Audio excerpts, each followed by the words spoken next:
Now to concerns about Detroit's 911 system after some people's calls about a deadly crash went unanswered. Tonight, the police chief explains why operators did not immediately pick up the calls in the moments following a motorcycle crash that killed Michael Blackwell over the weekend. Jermont Terry live at DPD headquarters tonight, where a supervisor is under investigation surrounding this case. Jermont.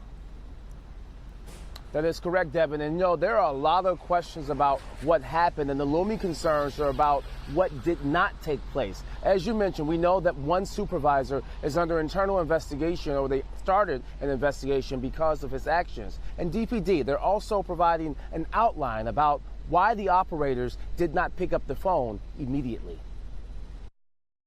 When you call 911, you expect someone to pick up. But over the weekend, when friends of Michael Blackwell dialed 911 after he crashed his motorcycle in Detroit, they insist no one answered.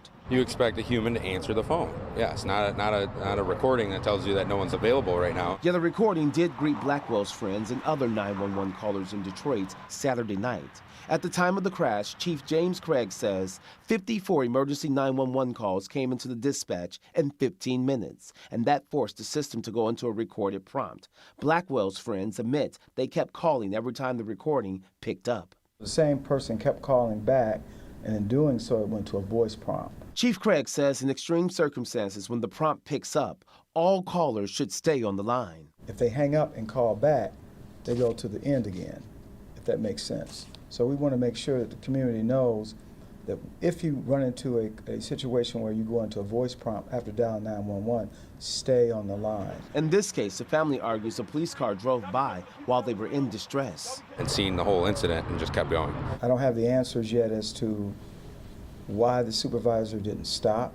And for that reason, DPD launched an investigation. The timeline, according to police, shows 11:19, the first call about the crash got through to dispatch. By 11:25, EMS arrived. That supervisor drove by at 11:39. And the first squad car arrived at 12:05 a.m.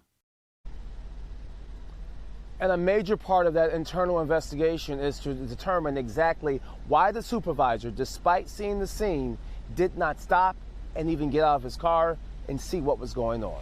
Reporting live outside DPD headquarters, Jermont Terry, Local 4. Well, Jermont, I'm wondering if we know how many operators were actually working that night. Well, Devin, we do. According to Chief Craig, he said they had about 15 people working, and 15 to 17 is the normal staff. So he alleges that they were on the normal staff. It's just so many people called in that 15-minute time frame and tied up the line. All right, Jermont.